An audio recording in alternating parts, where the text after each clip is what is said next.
Okay, everybody. So I am so excited today because I am joined by the man, the myth, the legend, Charlie Cox, aka Michael Kinsella, in the new AMC Plus crime drama Kin. How you doing today, Charlie? I'm good, thanks, Steve. How's it going? Good, man. So I was lucky enough to watch this show already. I absolutely love it. Of course, you crush it here. So my first question for you, though, is for a big name actor like yourself. What's like the main draw? What brought you into this project? It's a funny set of circumstances. Actually, my wife was one of the producers on the show, and I was scheduled to do some other stuff in 2020, and she asked me if I'd be interested to read this small Irish show that she was producing, and I read it, and I was so moved by it. I was so impressed by it, and I kind of found myself wanting to play a number of the characters. And then the show that I was filming fell through, and we were presented with the opportunity to go to Ireland as a family and stay together during COVID, and I would get to work on this amazing show, this amazing piece of writing, and so it just kind of all fell into place really nicely. Yeah, that sounds really cool. And I that's cool that you kind of get like an intimate experience with the show you're working on. I think that's pretty awesome. And that your Yeah, wife's also part of the industry. It's and so the cool whole too. But show is about family, and so it was quite serendipitous. yeah, and speaking of it being about family, it reminds me of like an Irish version of The Sopranos a bit. Yeah, Uh, yeah, yeah. I'm wondering though, is Charlie Cox like? Are you a big fan of crime drama shows like Sopranos, The Wire? Do you watch any of those or Yeah, have? I do, of course. I watch all shows, but I like to I like to kind of semi joke that this is a mixture of The Sopranos and normal people. Because you've got the crime family element, but also what I loved about normal people was just how so much could happen when nothing was happening. You feel so much just from a look between two people, and that's what I think they've tried to do with this show with Kin, is that you've got this crime family and these big stakes and these scary situations, but so much of our show lives in the interesting dynamics and relationships between the characters in the family, and how one person says one thing and how it impacts the whole family, and blah blah blah. Yeah, no, for sure. And like you're saying about how each character says one thing, there's such good dialogue in this show between all of you guys. And Right. what really impresses me is that you're an English actor who usually has to do American accents. So now you're doing an Irish accent. Is there a pressure you feel all the time being around people who kind of naturally have an Irish accent? They're like, okay, I hope I'm nailing this. Like, what is Oh that like man, for you? yeah, yeah. It's the first few days are awful. The first few days when you do it in front of people, and you're just worrying that everyone's like, oh shit, that's not good. Yeah. So you hope that I work really hard.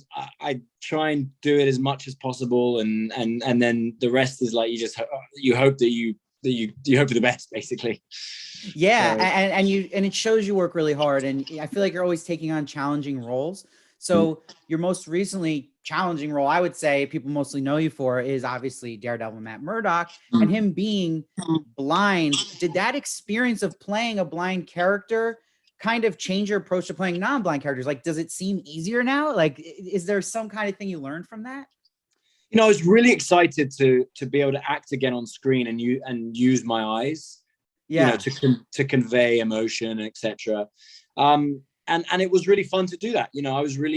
I felt like I was given back something, Right, right.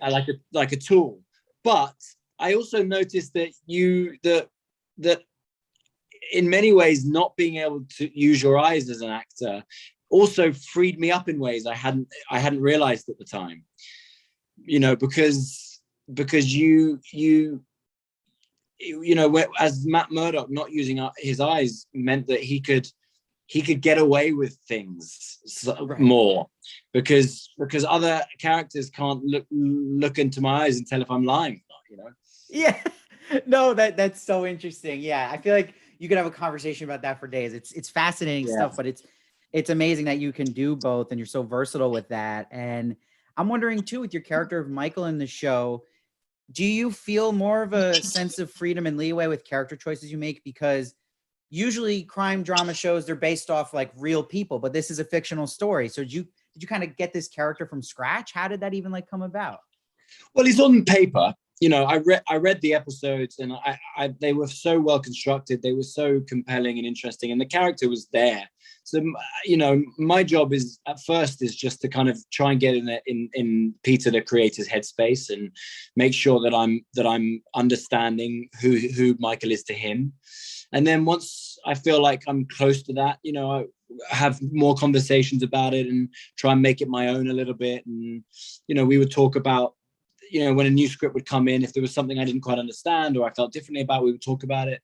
But for the most part, he's so talented that it really was just about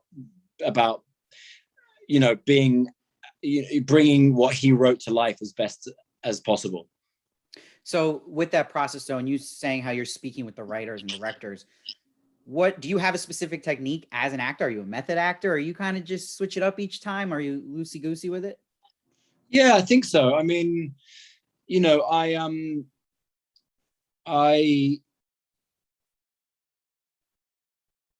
don't really know what method means, and I think it's kind of a loose term, and I think a lot of us kind of think of Daniel Day-Lewis when we think of method, and I certainly 100%. don't do that, but right. I do like to create a mood. I do like to kind of create a world that makes me feel like the person a little bit, and I kind of have an instinct about what feels like Michael versus what feels like Charlie. And it's kind of an esoteric thing as well. I don't really know what it is, but like, I feel like when you're building the character, I'm reading the scripts a lot, I'm doing my research, and I'm just slowly gaining more knowledge and more insight to a point where I feel like, oh, I know how this guy feels now. And then once you get there, it's just about spending as much time in that place as possible, so that when you're acting, you can be free and you can have a kind of almost an instinctual response to something that is true to the character, but wouldn't necessarily be true to you, the actor. Sure. And I think that's interesting about this part of Michael is that he's a very more quiet, reserved role. So I'm guessing what you're saying there about being instinctual, is that also kind of challenging when you have to dial it back a bit, right? Like that's not this character with all these lines. Because that's not who I am. Like I'm much more kind of talkative and kind of, outgoing and enthusiastic than Michael is. So sometimes it's quite freeing to be like, oh wow, this is how other people live, and I should do that more often because it's so much more, it's much more relaxing. No, that's awesome. And here's kind of a random question with the show too. When I was watching these screeners for it, I noticed there's giant snakes on set here. I'd be freaking out. Were you freaking out, or are you cool with that stuff? Like, you dig that? I was pretty cool with it. I chose not to be one of the people that had the big snake around my neck. I didn't want to do that, but I was okay. I was okay around it. It's pretty intimidating. Yeah, no, I would imagine, because I always wonder that kind of stuff. Like, are you just getting character to not be afraid of it, or are you naturally not afraid? But it seems like you're cool with that stuff. When they're in their like their not cage, whatever you call it. Yeah, when they're in, I feel okay. Okay, good.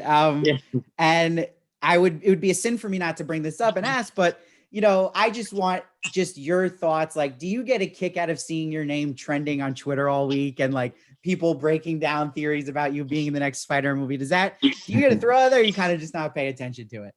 So I'm not on social media, so I don't have the same awareness about it as probably other people do. But obviously I hear about it. My mom will tell me about it, and my wife is aware of it, all that kind of stuff. Yeah, I see it as a massive. It makes me feel very grateful that people care that much. I also like. I wouldn't want to ruin something either way. Like, do you know what I mean? Like, sure. So it makes me a little anxious in that regard, because. So it's a difficult, it's a difficult thing to talk about. All I would say is, like, I guess everyone, myself included, is just going to have to wait and see what happens.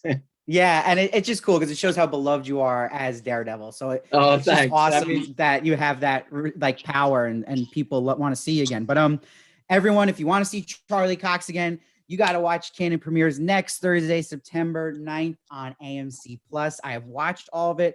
It is incredible, and Charlie crushes it here as Michael Kinsella. You're not going to miss it. Charlie, thank you so much for joining me today, and I hope to talk to you. I appreciate you, man. Thank you so much. Enjoy the rest of your day. Bye.